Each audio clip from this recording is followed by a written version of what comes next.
They see my disability, I see my ability. They call me disabled, I call myself differently abled. There are some incidents that happen in your life. Those incidents break you, deform you, but they mold you into the best version of you. And the same thing happened to me. I was 18 years old when I got married. My father wanted me to get married. And all I said was, if that makes you happy, I'll say yes. And of course, it was never a happy marriage. Just about after 2 years of getting married, I met a car accident. Somehow my husband fell asleep and the car fell in the ditch. He managed to jump out, saved himself. I'm happy for him. But I stayed inside the car and I sustained a lot of injuries. The list is a bit long, don't get scared. The wrist was fractured. Shoulder bone and collarbone were fractured. My whole rib cage got fractured. And because of the rib cage injury, lungs and liver were badly injured. I couldn't breathe. I lost urine and bowel control. That's why I have to wear the bag wherever I go. 3 vertebrae of my backbone were completely crushed. And I got paralyzed for the rest of my life. I finally ended up in a hospital where I stayed for 2.5 months. I underwent multiple surgeries. One day, doctor came to me and he said, well, I heard that you wanted to be an artist, but you ended up being a housewife. I have a bad news for you. You won't be able to paint again because your wrist and your arm are so deformed, you won't be able to hold a pen again. Next day, doctor came to me and said, your spine injury is so bad, you won't be able to walk again. Because of your spine injury and the fixation that you have in your back, you won't be able to give birth to a child again. That day, I was devastated. I asked my mother, why me?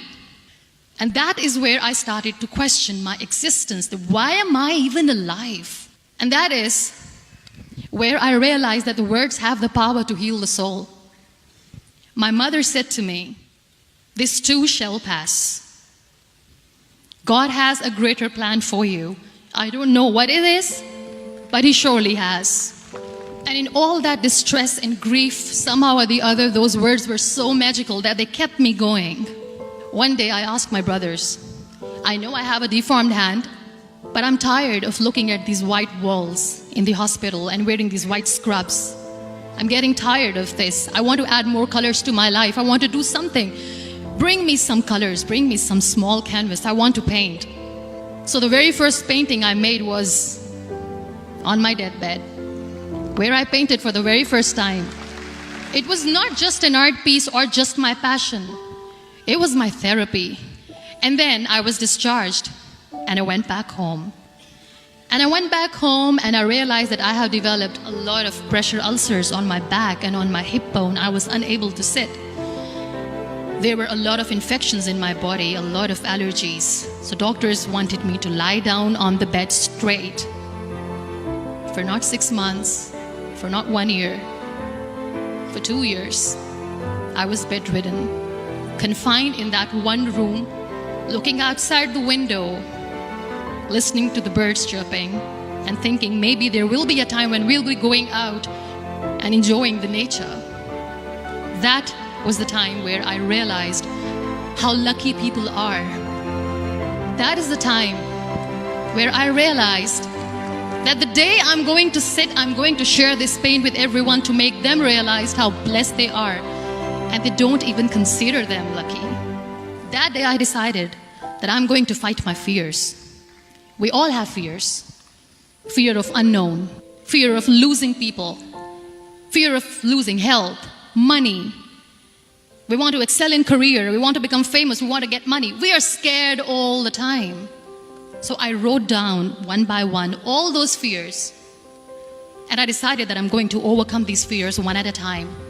You know what was my biggest fear? Divorce. I was trying to cling on to this person who didn't want me anymore, but I said no. I have to make it work. But the day I decided that this is nothing but my fear, I liberated myself by setting him free. And I made myself emotionally so strong that the day I got the news that he's getting married, I sent him a text that I'm so happy for you and I wish you all the best. And he knows that I pray for him today. Number 2, was, I won't be able to be a mother again. And that was quite devastating for me.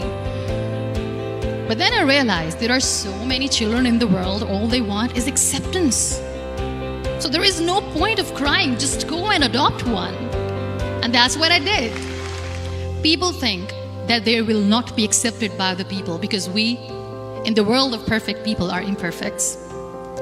So I decided that instead of starting an NGO for disability awareness, which I know will not help anyone, I started to appear more in public.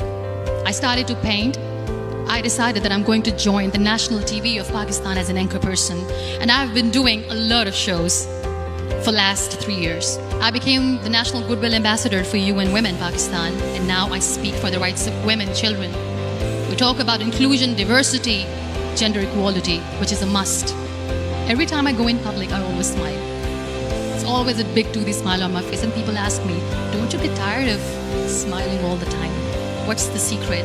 I always say one thing, that I have stopped worrying about the things that I have lost, the people that I have lost. Things and people who were meant to be with me are with me. And sometimes, somebody's absence makes you a better person. Cherish their absence. It's always a blessing in disguise. Live your life fully. Accept yourself the way you are. Be kind to yourself. Be kind to yourself. I'll repeat, be kind to yourself, and only then you can be kind to others. Love yourself and spread that love.